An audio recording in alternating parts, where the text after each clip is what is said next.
Presidente, quero começar por cumprimentar o Dr. José Eduardo Muniz,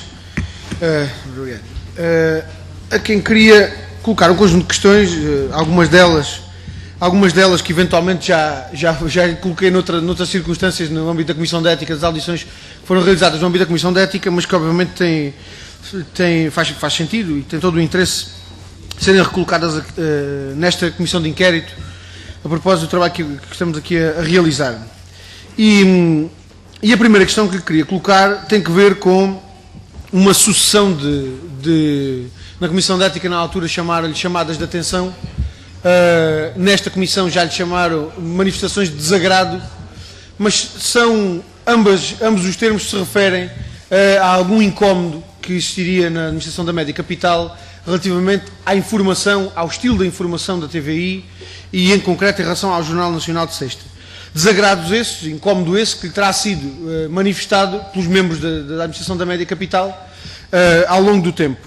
E a questão que lhe queria começar por colocar era quem é que transmitia esse desagrado por parte da administração em relação à informação da TVI e em que termos é que esse desagrado era manifestado e com que exigências do ponto de vista da sua correção ou da correção de alguns aspectos que seriam menos próprios, digamos assim, menos condizentes, pelo menos, com aquilo que os membros da administração da Média Capital dizem ser a informação adequada a um canal líder de audiências.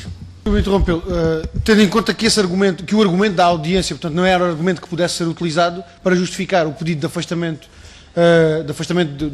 naquele caso concreto, daquela apresentadora do jornal, ou de qualquer outro tipo de intervenção na informação, que argumentos, que justificações, em que termos é que lhe eram colocadas essas medidas, a necessidade de introduzir algumas alterações à informação. Se do ponto de vista das audiências não havia justificação para isso, certamente é porque o desagrado teria outra origem. Nós, nesta comissão, já nos referiram os pronunciamentos da ERC e do Sindicato dos Jornalistas e outras manifestações de desagrado em relação ao conteúdo da informação e em relação à forma como a informação era feita na TVI, particularmente vinda de membros do Governo. Eram essas as justificações que lhe eram transmitidas?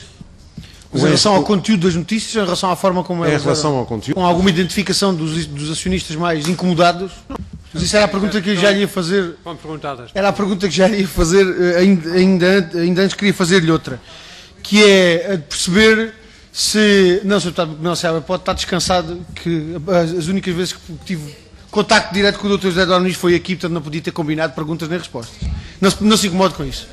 Dr. José Eduardo Muniz, a questão que lhe queria colocar era a de saber se o senhor entendeu nunca tomar medidas que alterassem aquilo que era a informação da TVI, apesar dessas medidas serem tomadas, de serem exigidas por parte da administração da Média Capital, por entender que esse era um poder que tinha, de acordo com as funções que desempenhava dentro da TVI, e que, portanto, podem justificar a sua identificação como uma força de obstáculo à alteração, em concreto, daquilo que era o estilo e, pelos vistos, também o conteúdo da informação da TVI.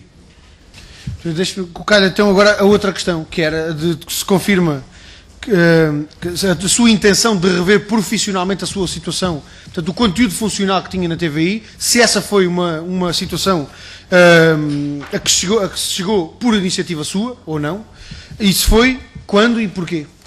Sr. Presidente, desculpe, antes de começar na ronda, queria pedir a informação que tem do Sr. Procurador-Geral da República é que deu andamento à queixa, de desobediência qualificada, é isso? É. Dr. José Eduardo Muniz, eu há pouco tive apenas a oportunidade de colocar algumas perguntas quase preambulares, por falta de tempo não coloquei outras questões, mas entretanto julgo que as questões que tinha para lhe colocar foram entretanto colocadas. Mas houve aqui uma resposta que deu ao deputado João Semedo que eu precisava que aclarasse. Porque o senhor fez referência a um encontro que terá tido com o engenheiro Zena Albava no dia 27 de julho, em que discutiram matéria de conteúdos e relacionadas com a ligação entre a PT, a Média Capital e a TVI. E eu gostava de perceber exatamente se essa discussão foi feita na base do negócio de aquisição da parte da Média Capital, ou se foi já, numa fase posterior, abandonado esse negócio, uma outra perspectiva de negócio em torno de conteúdos desenvolvida pela PT.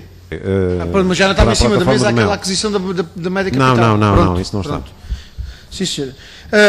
Naquele encontro que... Deixe-me ver se consegui acertar na compilação da informação que aqui nos deixou. Portanto, aquele encontro que teve com o engenheiro Zé Albava no dia 23 de junho, foi-lhe dito pelo engenheiro Zé Albava que deu conhecimento, antecipadamente, ao administrador da Prisa, Manuel Polanco, durante o fim de semana. Portanto, informou-o previamente, sem lhe dizer quando é que tinha dado essa informação.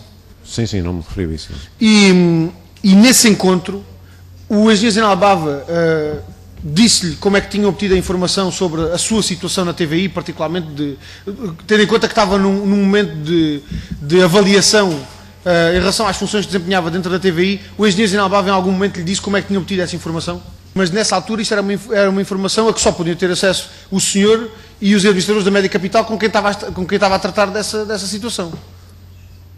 Ou não? Ou havia mais gente que tivesse conhecimento dessa sua situação dentro da Média Capital? Portanto, só ao nível da administração da Média Capital e... Sim, basicamente. Quando teve essa conversa com o engenheiro Zé Albava, concretamente, o que é que o engenheiro Zé Albava pretendia de si? Portanto, que não abandonasse a TVI e que se mantivesse na TVI com um quadro funcional igual àquele que tinha enquanto diretor-geral, ou que se mantivesse ligado à TVI num quadro funcional que se aproximava mais da proposta que tinha sido feita pela Média Capital. Chegou a saber com mais detalhe quais eram exatamente os termos da colaboração que o engenheiro Zé Albava pretendia? Diga-me outra coisa, disse-nos que essa reformulação, digamos assim, das funções que desempenhava na TVI, aliás, na sequência da proposta que foi feita pela Média Capital, terá tido início em 2008. Nesse percurso até junho de 2009, portanto até 23 de junho de 2009, quais foram as diligências que foram adotadas para que se concretizasse essa alteração de funções dentro da TVI? Mas essas situações tiveram sempre o mesmo registro ou em algum momento se agravaram? Que tem a ver com a sua saída da TVI, quando se acordou a sua saída da TVI, quem é que conhecia essa informação e em que momento é que essa decisão, que tempo mediou entre essa decisão e o seu anúncio público? E quem é que conhecia essa decisão?